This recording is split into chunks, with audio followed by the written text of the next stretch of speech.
15 करोड़ की लागत से बनने वाली योजना का किया शिलान्यास। विधायक ने कहा, अबुआ आवास में गरीबों को दरकिनार कर सरकारी नौकरी, 5 एकड़ भूमि वाले को दिया जा रहा है अबुआ आवास। नमस्कार, सुबह सवेरा न्यूज़ चैनल में आप सभी का स्वागत है। सुबह सवेरा न्यूज़ चैनल पे आप नए हैं तो लाइक और सब्सक्राइब करना नहीं भूलें। समाचार विस्तार से। विधायक भानु प्रताप शाही ने शुक्रवार को भानुपुर प्रखंड के करीब 15 करोड़ रुपए की लागत से होने वाली 3 महत्वपूर्ण विकास योजनाओं की आधारशिला भूमि पूजन कर तथा नारियल फोड़कर रखी, जिसमें अरसली दक्षिणी पंचायत से 7.5 करोड़ की लागत लगने वाली नल जल योजना, भानुपुर प्रखंड मुख्यालय परिसर में 6 करोड़ 5 लाख रुपए की लागत से बीडीओ, सीईओ व अन्य कर्मियों का स्टाफ क्वार्टर तथा मकरी पंचायत के बगही नदी में 81 लाख रुपए की लागत से बनने वाले सीरीज चेक डैम का शिलान्यास बुजुर्गों अभिभावकों के हाथों भूमि पूजन कर तथा नारियल फोड़कर कराया। मौके पर विधायक भानु प्रताप शाही ने कहा कि अरसली दक्षिणी में पदाधिकारियों की गलती से नल जल योजना छूट गई थी, जिसके बाद डीपीआर तैयार कराने के बाद इसकी स्वीकृति कराते हुए 7.5 करोड़ की लागत से नल जल योजना शिलान्यास कर क्षेत्र में 2000 लोगों के पेयजल हेतु घर घर पानी पहुंचाने के लिए आज पीएम मोदी के नेतृत्व में देश लगातार विकास के क्षेत्र में अग्रसर है। पहले गांव की महिलाएं घर के कामकाज के लिए अपने घर के दूर चापाकल या कुआं पर पानी लेने के लिए जाते थे, लेकिन पीएम मोदी ने गांव की महिलाओं को इज्जत देने के लिए नल जल योजना से घर घर पानी पहुंचाकर उन्हें मान सम्मान देने का काम किया है। कहा कि अरसली बनखेता गांव से भूखा होते हुए प्रखंड मुख्यालय से जोड़ने वाली सड़क निर्माण हेतु जमीनी अड़चन को लेकर कर लिया गया है और अविलंब इसका भी शिलान्यास किया जाएगा। प्रखंड मुख्यालय परिसर में 6 करोड़ 5 लाख रुपए की लागत से का शिलान्यास भूमि पूजन कर किया। कहा कि यहां आवास नहीं होने के चलते प्रखंड के अधिकारियों को दूसरे जगह रहना पड़ता था। अब इस कैंपस में बीडीओ, सीईओ और अन्य अंचल व प्रखंड कर्मियों के आवास बन जाने से प्रखंड क्षेत्र के लोगों को किसी भी काम के लिए अधिकारियों का इंतजार नहीं करना पड़ेगा। कहा कि बगही नदी पर चेक डैम बनाने के बाद पानी का लेयर बढ़ जाएगा तथा इस क्षेत्र में किसानों का सैकड़ों एकड़ फसल युक्त भूमि सिंचित होगा।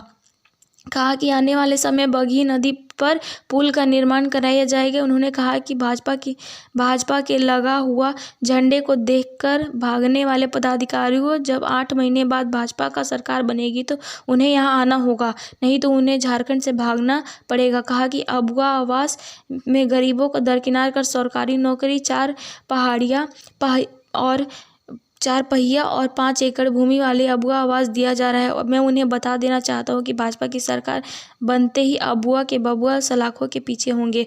कहा, जीएमएम सरकार में भ्रष्टाचार और कमीशनखोरी इस कदर बढ़ गई है कि जनता त्राहिमाम कर रही है। उन्होंने कहा कि जब 8 महीने के बाद राज्य में भाजपा की सरकार बनने के 45 घंटे के अंदर घरेलू कार्यों के लिए बालू मुफ्त किया जाएगा।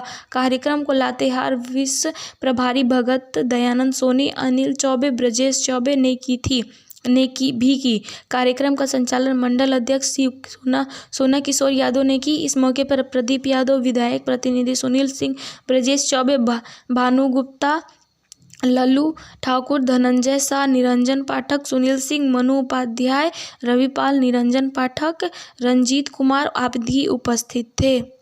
राशन नहीं मिल रहा था, 181 पर लोग फोन करते थे, एम्बुलेंस नहीं मिलता था, 181 पर लोग फोन करते थे, किसी का खाता पलट कर बना देता था कर्मचारी, 181 पर फोन करते थे, मारपीट होता था, दरोगा काम नहीं करता था, 181 पर फोन करते थे और पुलिस, डीसी, एसडीओ, एसपी दौड़ते हुए आता था कि नहीं आता था। आज के 4 साल पहले आज शासन बदला और हेमंत की सरकार आया, 181 को बंद कर दिया।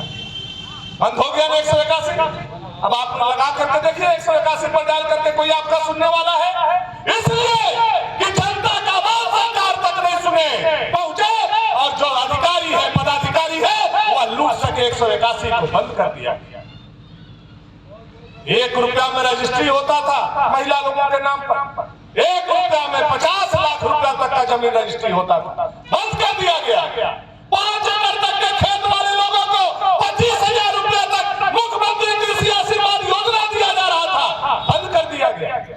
सारा जनता का काम जो मुफ्त में हो रहा था उसको बंद करने का काम किया।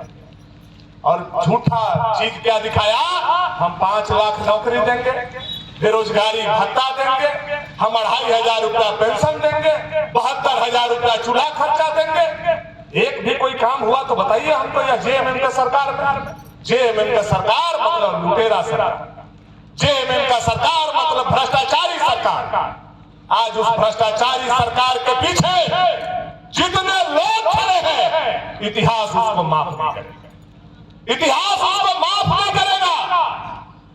क्योंकि आज देख रहे हैं कि लुटेरा मुख्यमंत्री कहां है, और यह जो उनके बदला में हेमंत सोरेन पार्ट 2 का मुख्यमंत्री बैठे हुए हैं, चंपई सोरेन जी। आपके पास 8 महीना का समय है, आप भी अगर सुधार सकते हैं तो सुधारिए, और नहीं सुधारिएगा तो हेमंत सोरेन के बगल में कोठरी खाली है, वहां आपको भी जाना होगा। यह बात मैं आपको भवनाथपुर की धरती से कहना चाहता हूं। गरीबों का लूटने वालों को जनता कभी माफ नहीं करता है, और भगवान भी उसको कभी माफ नहीं करता। इसलिए सारे लोगों से आग्रह है, आने वाला समय में आपका 2 परीक्षा भी होने वाला है। ये दोनों परीक्षा में आपको बैठना है। अभी 1-1.5 महीना के बाद मोदी जी का तीसरा चुनाव होने वाला है। जिस मोदी जी ने शौचालय दिया, जिस मोदी जी ने गरीबों के सर पर छत दिया, घर बनाया, जिस मोदी जी ने बिजली पहुंचाया, जिस मोदी जी ने सड़क पहुंचाया, जो मोदी जी आज अनाज दे रहे हैं, जो मोदी जी आज जनधन खाता दिए, जो मोदी जी आज बैंक में आपका खाता खुलवाए, उस मोदी जी का चुनाव होने वाला है। और नवंबर-दिसंबर में झारखंड सरकार का भी चुनाव होने वाला है। मैं भवनाथपुर के जनता से विनम्रता पूर्वक आग्रह करूंगा कि जिस तरह से मोदी जी ने एक गांव, गरीब, दलित, पिछड़ा, किसान, नौजवान, छात्र, महिला, बहन और बेटी का सम्मान बढ़ाने का काम किया है, तीसरा बार मोदी चुनाव में आएंगे तो भवनाथपुर के जनता भी उनका सम्मान बढ़ाने का काम करेगी। यह भवनाथपुर के जनता से हम निवेदन और आग्रह करना चाहते हैं। करेंगे कि नहीं करेंगे हम लोग? मोदी जी का सम्मान बढ़ाएंगे कि नहीं बढ़ाएंगे? कितना लोग बढ़ाएंगे बताइए? दोनों हाथ उठा के, एगो नहीं, एगो मने आधा है नहीं, आधा हो दोनों। कौन भगवान, कौन नंका? हाँ, सब कोई मिल करके मोदी जी का सम्मान हम लोगों को बढ़ाना है। मोदी जी जैसा गरीब का बेटा, बैकवर्ड का बेटा उस कुर्सी पर बैठेगा तो जो हमारा अधूरा सपना है वह पूरा होगा। तो भवनाथपुर पर तो नजर लगा हुआ है हेमंत सोरेन सरकार का।